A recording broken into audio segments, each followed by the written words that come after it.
അവൾ രാത്രി പുറത്തിറങ്ങി നടക്കുന്നു, എന്നിട്ട് വീണ്ടും കല്ലറയിലേക്ക് മടങ്ങുന്നു. ഇല്ല, ഇതൊന്നും സംഭവിക്കില്ല. ഫാദർ, ഈ രാത്രിയിൽ ഇനി നമുക്ക് ഉറങ്ങാനാവില്ല.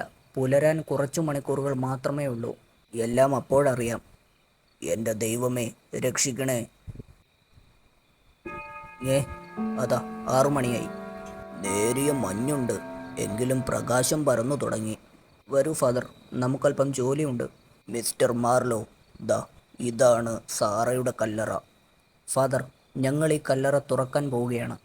മാർലോ പറയൂ, അത് അത്യാവശ്യമാണോ?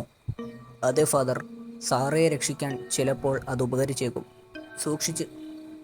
ആ കാഴ്ച കണ്ട് മാർലോ ഒന്ന് ഞെട്ടി. എന്താണ് ഈ കാണുന്നത്? എന്താ ഫാദർ? ആ മുഖം കണ്ടാൽ സാറ് മരിച്ചതാണെന്ന് തോന്നുകയേയില്ല. ആ കണ്ണുകൾ നമ്മെ തന്നെ നോക്കുന്നത് പോലെ. ഫാദർ, ഞാൻ പറഞ്ഞത് സത്യമാണ്. ഇന്നലെ രാത്രി സാറ പുറത്തു വന്നിരുന്നു. നോക്കൂ, അവളുടെ ഉടുപ്പിൻ്റെ താഴെയും കാലുകളിലും ചെളി പുരണ്ടിട്ടുണ്ട്. ദൈവമേ, സത്യമാണല്ലോ. എന്തൊക്കെയാണിത്? ഫാദർ, താങ്കളുടെ വാദങ്ങൾ അവസാനിച്ചു കഴിഞ്ഞു. താങ്കൾ അവളെ അടക്കം ചെയ്ത ദിവസം ഈ ഉടുപ്പിൽ ചെളി പുരണ്ടിട്ടില്ലെന്നുറപ്പല്ലേ? ശരിയാണ്, സമ്മതിക്കാതെ വയ്യ മാർലോ. പക്ഷേ ബുദ്ധിക്ക് വിശദീകരിക്കാനാവാത്ത കാര്യങ്ങൾ കാണുമ്പോൾ അതിനെ തള്ളിക്കളയാൻ പലരും ശ്രമിച്ചേക്കും. ഇത് വിശ്വസിച്ചാൽ പിന്നെ എന്തൊക്കെ വിശ്വസിക്കേണ്ടി വരും? ഒരുപാട് സംഭവങ്ങൾ വിശ്വസിക്കേണ്ടി വരും. പക്ഷേ ഇത് അവസാനിപ്പിക്കാൻ നിങ്ങൾ എന്നെ സഹായിക്കേണ്ടി വരും. ഞാൻ സഹായിക്കാനോ? എനിക്കിതേപ്പറ്റി ഒന്നും അറിയില്ല. അങ്ങനെ പറയരുത് ഫാദർ. ഇക്കാര്യത്തിൽ താങ്കൾക്കിനി ഒഴിഞ്ഞു മാറാനാകില്ല. ഞാൻ എന്തു ചെയ്യണമെന്നാണ് താങ്കൾ പറയുന്നത്? താങ്കൾ പട നയിക്കണം. അദൃശ്യരായ ഇരുട്ടിൻ്റെ ശക്തികളോട് താങ്കൾ ഏറ്റുമുട്ടണം. ഞാൻ കൂടെ ഉണ്ടാകും. എൻ്റെ ദൈവമേ, അതിന് തൻ്റെ ഇടമുള്ളയാളല്ല ഞാൻ.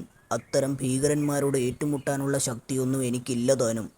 നമുക്കിത് പിന്നീട് സംസാരിക്കാം ഫാദർ. ആദ്യം ഈ കല്ലറ അടക്കട്ടെ. ആലോചിക്കൂ ഫാദർ, ഞാൻ വീണ്ടും വരാം. വന്നോളൂ, പക്ഷേ എനിക്ക് ഈ കാര്യത്തിൽ കൂടുതൽ സഹായിക്കാൻ കഴിയുമെന്ന് തോന്നുന്നില്ല. എൻ്റെ ദൈവമേ, ആപത്തൊന്നും വരുത്തരുതേ. പിറ്റേന്ന് രാവിലെ.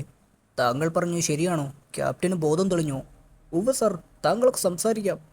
ക്യാപ്റ്റൻ, താങ്കൾ സുഖം പ്രാപിച്ചു വരുന്നതിൽ സന്തോഷമുണ്ട്. സംസാരിക്കാൻ കുഴപ്പമില്ലെന്ന് ഡോക്ടർ പറഞ്ഞു. ആ, ഇല്ല ഓഫീസർ, എനിക്കറിയാവുന്നതെല്ലാം പറയാം.